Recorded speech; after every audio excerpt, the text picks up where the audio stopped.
हमारे आस पड़ोस में कभी किसी की मृत्यु हो जाती है तो हमें खाने के लिए बुलाया जाता है, तो माँ मेरी कहती है कि खाने में नहीं जाना चाहिए मर्गी का खाना खाने के लिए। तो क्या हमें जाना चाहिए या नहीं जाना चाहिए? भाई व्यवहार है, जाना ही पड़ेगा, खाओ ना खाओ अलग विषय है। अच्छा, पर व्यवहार सामाजिक समाज में रहो तो जाना आना पड़ता तो है। वो खाना खाने से कोई दिक्कत तो नहीं है?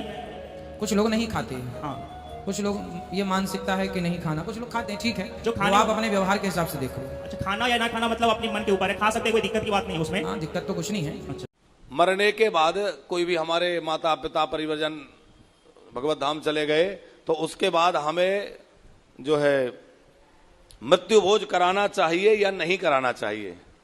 लेकिन हमें समझ में नहीं आता कि हमारे पूर्वजों के द्वारा बनाए हुए इन नियमों को हम लोग क्यों इतना दरकिनार करना चाहते हैं। क्या आपत्ति है? मृत्यु भोज अवश्य कराना चाहिए, क्योंकि जो व्यक्ति मरा है, मृत्यु जिसकी हुई है, उसकी आत्मा की तृप्ति के लिए हम अलग अलग तरह के लोगों को भोजन कराते हैं। दीनहीन को भी भोजन कराते हैं, ब्राह्मण को भी भोजन कराते हैं, गाय को भी ग्रास निकालते हैं, कौए को भी खिलाते हैं।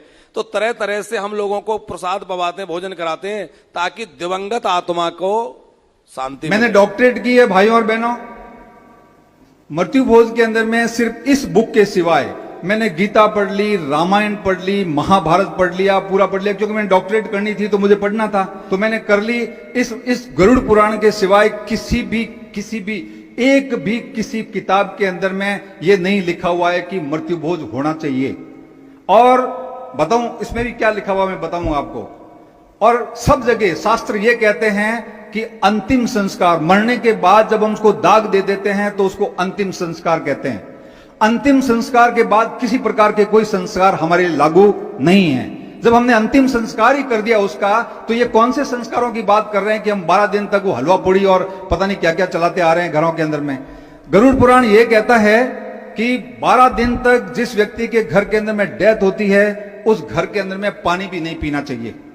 गरुड़ पुराण कहता है उस घर के अंदर में पानी भी नहीं पीना चाहिए। और 13वें दिन जब हम पूरे इकट्ठे होकर के अपने अपने घरों से राशन लेकर के उस घर के अंदर में चूल्हा वापस प्रज्वलित करना चाहिए, ये 13वें दिन। और 13 ब्राह्मणों को भोजन कराना चाहिए, ये इसके अंदर में लिखा हुआ है। अब वो 13 ब्राह्मणों के लिए भी जो मॉडर्न टीपाकार है, जो इसकी सर्वे करते हैं, या जो पढ़े लिखे जो ब्राह्मण हैं या जो भी लोग हैं, वो कहते हैं कि ठीक है, कोई गरीब आदमी है तो 13 ब्राह्मण को भोजन नहीं करा सकता, तो एक ब्राह्मण को भोजन करा दो, ये इसके अंदर में लिखा हुआ है। और फिर भी हम उसको पता नहीं किस प्रकार की हम जो है ना पुराने सिस्टम का या पुराने वो हमारे तरीकों का, या कहते हैं कि हमारे पौराणिक सिस्टम चला रहा, उसके ऊपर में वो हम उसको पकड़ करके बैठ गए। एक कहाँ था, मैं 57 ईयर्स का हो गया हूं, मैंने अपने गांव के अंदर में ये खाटा खींचड़ा खा करके भी मौत के ऊपर में और देखा है। खाटा खींचड़ा खा करके बारातें चढ़ जाती थी, लोगों के पास पैसे नहीं होते थे तो कहां से आते थे। उसके बाद स्लोली वो लापसी शुरू की, तो वो लाठी गुड़ की, वो काला सा गुड़ आता था, उसकी लापसी बनाते थे। उसके बाद में फिर गुड़ डालना शुरू किया, उसके बाद चीनी डालनी शुरू की, उसके बाद गुड़ का हलवा शुरू किया, उसके बाद चीनी का हलवा शुरू किया, उसके बाद में फिर नुक्तियां और वो शुरू कर दी, उसके साथ पुड़ियां शुरू कर दी। और अभी तो कहीं कहीं जगह पे ऐसा देखा जाता है कि 12 दिन तक एकदम प्रॉपर, एकदम टाइप मीनू होता है, डिजिटल कार्ड इश्यू होते हैं, उस मीनू के अंदर में लिखा जाता है फर्स्ट डे ये भोजन, सेकेंड डे ये भोजन, 12वें दिन ये भोजन। हमें कहां जा रहे हैं, किस डायरेक्शन में जा रहे हैं?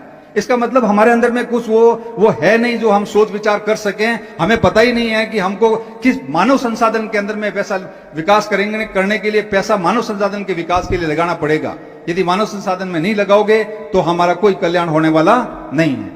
तो मैं भागीरथी से निवेदन कर दूंगा कि ये डायरी जो 4-5 डायरियां हैं, वो उनके बीच में जहां भी आप ये सम्मेलन खत्म होने के बाद जब भी बच्चियां, जो बुजुर्ग भाई बहन हैं, वो जो साइन करना चाहें जरूर साइन करें, ताकि हम इस कैंपेन को आगे चला सकें। सोशल मीडिया, ये पर्ची आप जब रेड पर्ची अपने पास लोगे तो फेसबुक के अंदर में या सोशल मीडिया के अंदर में इसको जरूर लिखें कि मैंने आज से मृत्यु भोज करना छोड़ दिया है, ताकि दूसरे लोगों को भी पता लगे। सोशल मीडिया बहुत पावरफुल है आज के जमाने के अंदर में, लोगों के पास मैसेज जाएगा, उस मैसेज के माध्यम से लोग देखेंगे कि हाँ ये बहुत गलत आदत है, इसलिए अच्छे बड़े लोग इसको छोड़ रहे हैं, तो बाकी लोग भी इसको छोड़ने के अंदर में आगे आएंगे। भाइयों और बहनों, मैंने आपका ज्यादा समय ले लिया। मैं साहब को, जाकिर साहब को और आप सभी को बहुत बहुत धन्यवाद देना चाहूंगा कि मुझे इतने लंबे तक आप लोग बैठ करके सुना और मुझे यहाँ बुलाया, बहुत सम्मान दिया। बहुत बहुत धन्यवाद, मेहरबानी, शुक्रिया।